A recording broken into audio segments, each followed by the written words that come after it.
Hey everyone, in this video we are going to be talking about pipelining. So we'll start with an introduction to the concept of pipelining and then we'll take a look at some relevant exercises. So let's start first with an introduction to pipelining. Pipelining is a technique of decomposing a sequential process into sub-operations, with each sub-process being executed in a special dedicated segment that operates concurrently with all other segments. Now let's try to take a look at this with the help of an example. Say we want to perform combined multiplication and addition with a stream of numbers. So we want to perform an operation something like this. For each I between 1 and 7, we first want to perform multiplication ai into bi and then add that product into ci. Now each sub operation in this entire process can be implemented in a segment within a pipeline, right? Because each of these are individual operations. So what we can do is we can build a pipeline where each segment, each subpart of the pipeline is responsible for undertaking one subtask of this entire task, right? Each segment will have one or two registers and a combinational circuit, and this is what it will look like. If we had to perform this operation, a product and an addition, without using a pipeline, so the normal method of operation would be, first we take I is equal to 1, put I is equal to 1 in all of these. So what we're doing is A1 into B1 plus C1, and then we'll do that for I is equal to 2. We'll do A2 into B2 plus C2, and so on up to I is equal to 7. So what we'll do is essentially repeat this entire operation 7 times for each value of I. But when we use a pipeline, the whole point is to do this simultaneously. So how does this happen? See, in this process, there are two main sub-processes. First, we are supposed to form a product, and then we're supposed to perform addition, right? So first we take the product. AI and BI, both these values for all values of I will reside in these two registers, R1 and R2. R1 and R2 are now holding our first two variables, AI and BI. Then, since we need to multiply them, we'll put a multiplier. This multiplier will take as input whatever is in the register R1 and whatever is in the register R2 and produce a value. That value must also be stored somewhere, so we'll pick another register, right? Then on the other end, we have a third variable. This also needs to go somewhere, so we have another register for it. Now the product of AI and BI for each value of I will be stored in R3. The third variables will be stored in R4. For these two registers now, we can have an adder. It will add the contents of R3 and R4 and finally produce a value. The final answer for this equation for each value of I will then be stored in register R5. And you can see that this is a 3-segment pipeline. The first segment contains 2 registers. The second segment again contains 2 registers depending on the question, and third segment contains the final register. This holds the final answer. And this is what a pipeline is. So a pipeline, very basically, it consists of multiple segments. Segments have registers, one or more registers depending on the problem, and within 2 segments we can have a combinational circuit, and in this case our combinational circuits are the multiplier and the adder, right? This is very basically what a pipeline is. And the biggest advantage, which we'll also discuss later on, but from this you can see that the biggest advantage is that we can perform tasks that require repetition very easily using pipeline. So this is something that required repetition. So instead of doing this 7 times, what we have done is we have constructed this circuit, and this circuit will then perform this task, which was supposed to be performed 7 times. It will do it simultaneously. All right.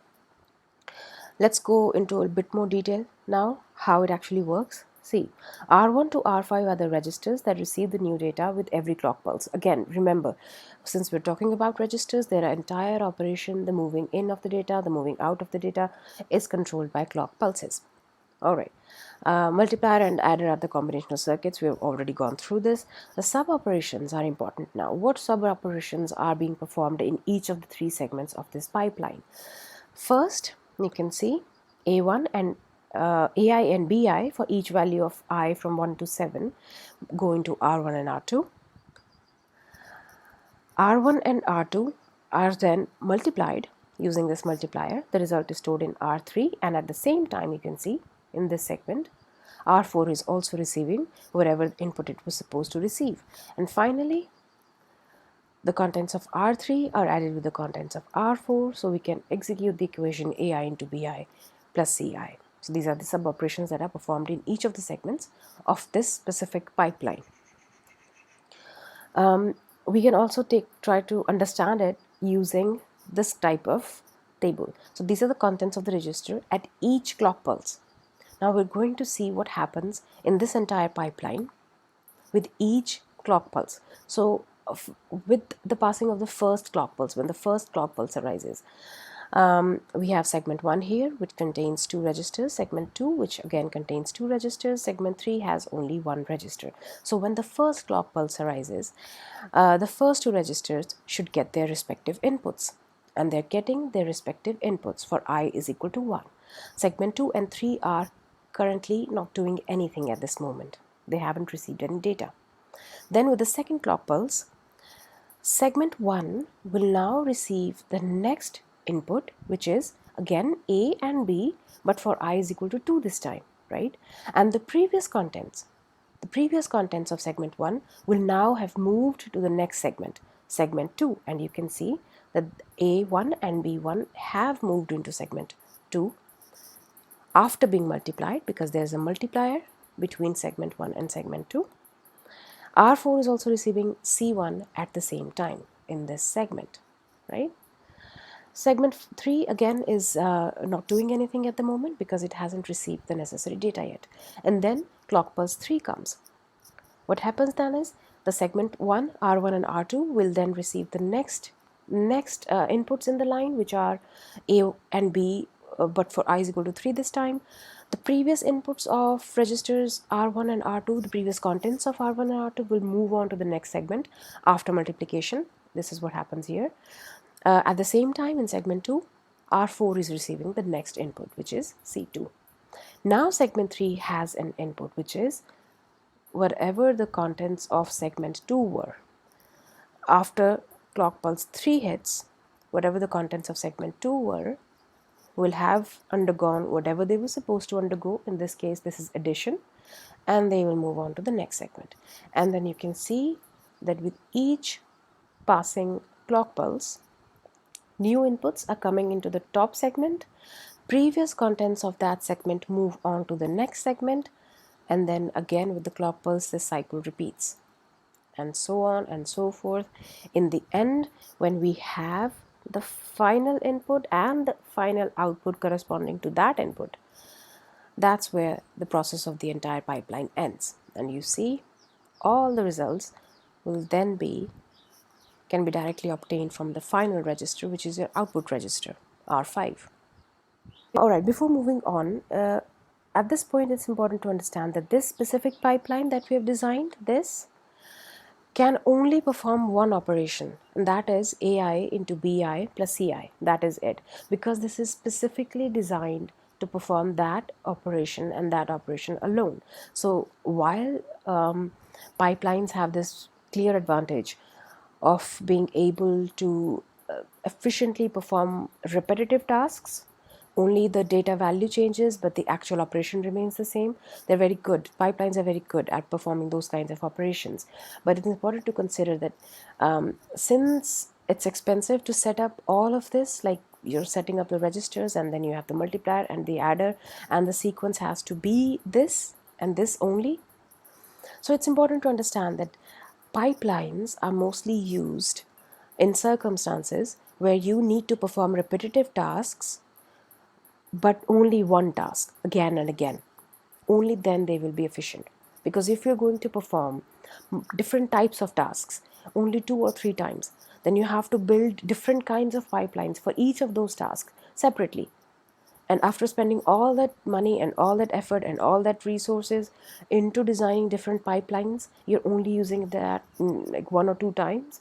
So you have to really weigh the pros and cons. The pros are, For repetitive tasks, pipelines are good, but the cons are that they are resource consuming. So you have to really decide whether or not the application at hand really deserves that kind of effort, that you should really actually design a pipeline for that. All right, so now let's take a look at some simple exercises related to the basic information that we have gathered so far about pipelines. All right, problem one. In certain scientific computations, it is necessary to perform the arithmetic operation like this: AI plus BI multiplied by CI into D plus DI with a stream of numbers. Specify a pipeline configuration to carry out this task. List the contents of all registers in the pipeline for I is equal to 1 through 6. So you can see that there's a single arithmetic operation that you need to perform, but you need to perform it repeatedly for different values of I. And the question is that you need to design a pipeline that would do this, and then you have to list the contents of the registers involved in the pipeline. So let's begin. From the beginning, you can see that we have 4 variables A, B, C, and D. So definitely you're going to need 4 registers. So let's just put all 4 registers for each of these inputs. These registers will receive these inputs, right? This is segment 1, very first stage of your pipeline. Then what we need to do is AI and BI need to be added, and CI and DI need to be added, which means you'll have to put 2 adders. So you put 2 adders, and then the result of these adders, it must be stored in a register. So you need 2 more registers now, R5 and R6. So this was your stage 1, this was your stage 2 or segment 2. Finally, these 2 sums need to be multiplied. So these 2 outputs from R5 and R6 need to be multiplied. You need to add a multiplier here. So we've put a multiplier here, and again the result of this multiplier should go somewhere, so you put a register here. So you can see it's very simple to build a pipeline based on a given arithmetic operation, and the operation itself was not that complicated here. So this is segment 1, this is segment 2, this is segment 3, and these are the combinational circuits in between these segments. All right, problem 2. Draw a space-time diagram for a 6-segment pipeline showing the time it takes to process 8 tasks. Drawing a space-time diagram is very simple. Here's what we need to do. First, we need information regarding the number of segments in a pipeline, and in this question it's given straightforward. Then we need to know the number of tasks this pipeline is going to be performing. In this case, the number of tasks is 8. And the point of drawing a space-time diagram is to figure out how many clock pulses or clock cycles will be required to complete these tasks in this sized pipeline. And this is how we do it. So this is a table that we draw. On one side we have the number of segments. We just put them down, 1, 2, 3, 4, 5, 6. And on this side we count the number of clock cycles or clock pulses, 1, 2, 3, 4, 5, and so on. And this final value is actually the number of clock cycles or clock pulses that will be required to process these many tasks in this pipeline. And then we start filling up entries in this table. So since we have 8 tasks, we can name them T1, T2, T3, T4, so on up to T8. Now when the first clock pulse occurs, segment 1 starts performing the first task, right? So when the first clock pulse occurs, segment 1 starts working on the first task. So segment 1 is the first segment in the sequence. When the second clock pulse hits, T1, which was previously in segment 1, now moves to the next segment in the chain, which is segment 2. Segment 1 is open now, it's free. So it takes as input whatever the next task in the line is. It takes T2, it starts working on T2. And then when the third clock pulse occurs, T1, which was earlier in segment 2, now moves to the next segment in line, which is segment 3. T2, which was earlier in segment 1, now moves to the next segment, segment 2. And segment 1 is once again open, so it starts working on whatever the next task is, which is T3. Then the fourth clock pulse occurs and the same thing happens. T1 moves one step forward, T2 moves one step forward, T3 moves one step forward, and new task is assigned to the topmost segment. And then you just have to keep filling these entries until the end, until the point that all the tasks have been processed through all the segments of the pipeline. Now you'll notice here that when the 8th clock pulse occurs, T8 enters the system. It has entered the system at the 8th clock pulse. Now T8, when the next clock pulse occurs, it will move on to the next segment, because now it has to pass through all the segments, right? It's in one, it has to pass through all the segments, and then it will be exited from the system. So when the 9th clock pulse occurs, T8 moves to the next segment, then the 10th clock pulse occurs and T8 moves to the next segment, so it keeps moving towards the exit. And finally, with the 13th clock pulse, T8 is in the final segment of the pipeline, which is segment 6, and that is the end of your cycle, right? So you can see that it took 13 clock pulses or 13 clock cycles to process 8 tasks through all 6 segments of your pipeline, and that is what you needed to find out. So now you'll see that in this case we have found out this value using this diagram. There's another way to do that. There's a direct formula, but we'll learn about that in the next video. So there are two ways of finding out the same information. This way works fine as long as your pipeline is not that big, number of segments aren't that many, and the number of tasks are also not that many. But if you had thousands or 10,000s of tasks and you had large pipelines, then you won't be able to draw these diagrams. In that case, the direct formulas are used. But again, we'll talk about them in the next video. Alright, so far, just a quick recap. In this video, we've talked about very basic description of pipelining, just an introduction of what pipelining is, why we do it, how we do it using examples, and we took a look at some simple exercises, a couple of exercises related to our basic knowledge that we have gathered so far about pipelines. Now in the next video, we are going to be talking in detail about the general considerations of pipelining and the advantages of pipelining. And again, we'll take a look at some exercises pertaining to these topics.